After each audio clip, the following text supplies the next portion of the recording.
Olá, muito boa tarde a você. Com a chegada das chuvas, volta a velha preocupação com as áreas de risco, locais mais vulneráveis e inundações e deslizamentos.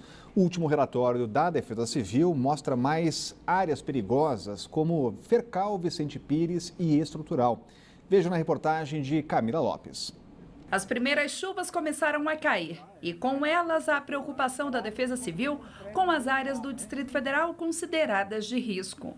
Santa Luzia, aqui na Estrutural, é um dos locais mais preocupantes para a Defesa Civil. De acordo com o órgão, aqui se forma uma bacia onde toda a água vinda da Estrutural se acumula. Isso sem contar na baixa qualidade das construções. O tipo de construção é muito barraco, muita gambiarra, a facilidade de alagamento, de inundações, tudo isso caracteriza aquilo ali como uma situação de risco. O presidente da Associação dos Moradores do local confirma que na época de chuva a situação fica precária. Aqui quando chove é lama, quando não chove é poeira.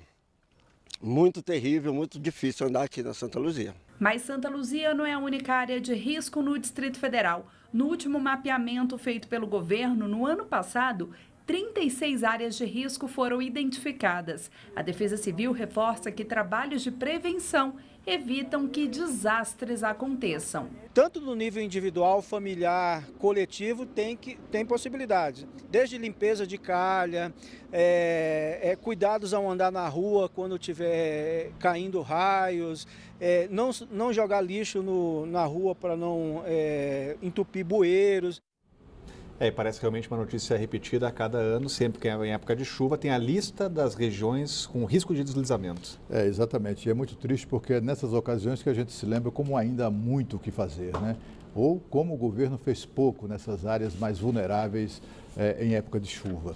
E também serve para lembrar como todos somos imprevidentes, né? O governo não faz aquelas obras que evitam áreas de alagamento e tal, e também não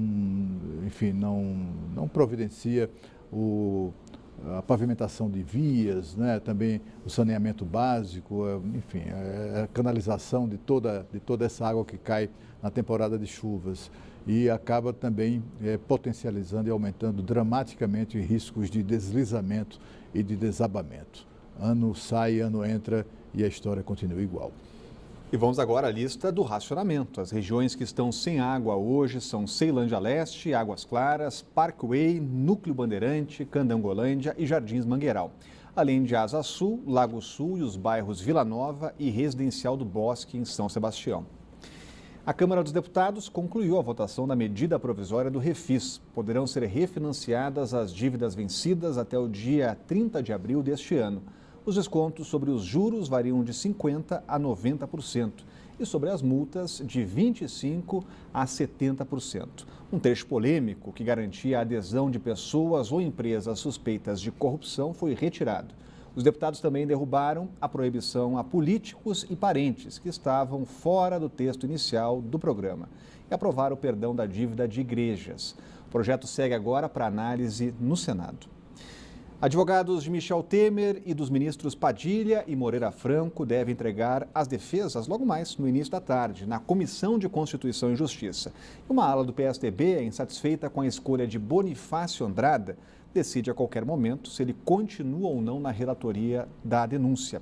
Estamos ao vivo com a Renata Dourado. Boa tarde, Renata. Os tucanos continuam se bicando aí, né?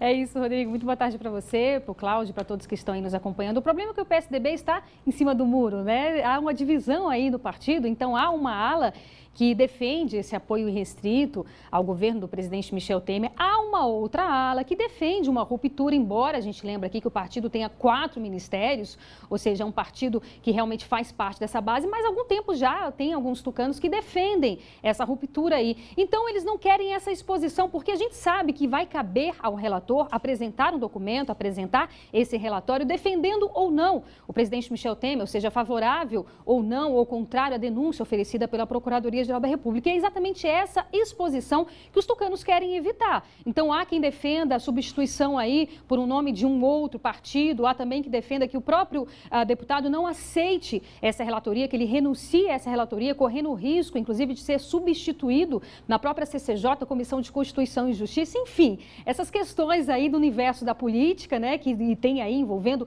vários interesses, e é possível que hoje, portanto, seja decidido se ele vai permanecer ou não nessa relatoria, mesmo aí tendo um certo desgaste ou não com relação aos tucanos, como você bem disse aí, com relação aos próprios parlamentares. E hoje também, paralelo a isso, os advogados do presidente Michel Temer devem apresentar logo mais, a partir de 1h da tarde, a defesa do presidente Michel Temer com relação a essa denúncia. Essa apresentação vai ser na CCJ, Comissão de Constituição e Justiça. Uma vez apresentada essa defesa, aí a CCJ tem um prazo de 5 sessões para analisar, apresentar esse relatório, ao qual nós estamos nos referindo, e votar. Só que o que vai prevalecer mesmo vai ser a votação em plenário. Essa votação, Rodrigo, deve acontecer ainda este mês. Então, a princípio, o presidente da Câmara, Rodrigo Maia, disse que até o dia 15, mas aí adiou um pouco mais, mas até o final desse mês isso deve finalizar. A gente lembra aqui que são necessários 342 votos para o acolhimento dessa denúncia. Se isso acontecer, a probabilidade de acontecer é pequena, mas se isso acontecer, aí a denúncia segue para o Supremo Tribunal Federal para análise dos ministros, já que eles só podem analisar se tiver esse aval dos deputados, se tiver esse aval da Câmara aí dos deputados. Paralelo a isso também, o presidente Michel Temer, muito diferente do que aconteceu ontem, onde ele se encontrou com mais de 40 deputados, foi aquela verdadeira romaria no Palácio do Planalto. Então, hoje ele cumpre aí uma agenda positiva, participa de 2 solenidades. Uma dessas solenidades terminou agora há pouco no Palácio do Planalto. Nós temos imagens aí, que é uma solenidade em homenagem ao Dia do Micro e Pequenos Empresários. A gente sabe que o governo é bem voltado para essa questão aí, inclusive, paralelo a isso, tem aí, o governo quer aprovar essa reforma tributária para reduzir esses tributos, porque sabe que fortalecendo os micro e pequenos empresários, você tem uma probabilidade muito grande também de você fortalecer a economia, gerar mais empregos. E ainda hoje o presidente Michel Temer embarca para São Bernardo do Campo, em São Paulo, por sinal reduto eleitoral do ex-presidente Lula, onde vai participar de uma outra solenidade, vai entregar 222 ambulâncias do SAMU. Então, mais uma agenda positiva. O que o governo quer mesmo é virar logo essa página para poder, enfim, votar as medidas consideradas importantes. E aí vem esses assuntos positivos também para tirar um pouco o foco. Rodrigo. Obrigado, Renata. Continua acompanhando. E olha, um levantamento da organização Contas Abertas, que monitora gastos do governo, revelou que o Ministério das Relações Exteriores gastou quase R$8 mil em caixas de bombom da marca Aquim. No mês passado, o chocolate é usado pelo governo como presente a autoridades estrangeiras que visitam o país, explicou o Itamaraty. As caixas são estojos especiais com pinça folheada a ouro e fabricadas de forma artesanal no interior de Santa Catarina. A assessoria se defende dizendo que se trata de um produto de alta qualidade, com fórmula especial e desenvolvido no Brasil, e que o presente é uma estratégia de divulgação da cultura nacional em outros países, mas a gente já viu que o Humberto já deu muito o que falar, esse bombom.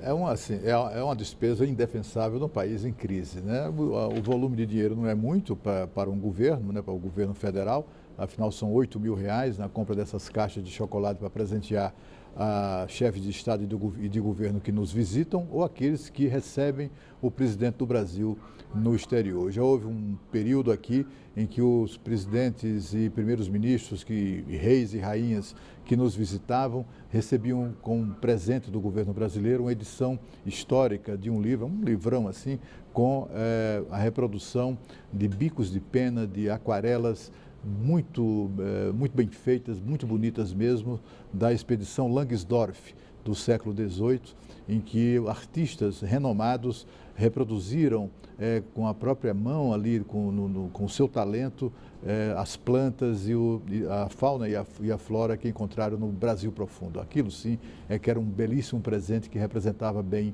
o Brasil. Já houve um período aqui, minha gente, que no governo de João Figueiredo, por exemplo, que o presidente do Brasil presenteou o presidente dos Estados Unidos, que se chamava Ronald Reagan, com um cavalo. Imagine, um cavalo que custa certamente muitas, mas muito mais do que essas caixas de chocolate.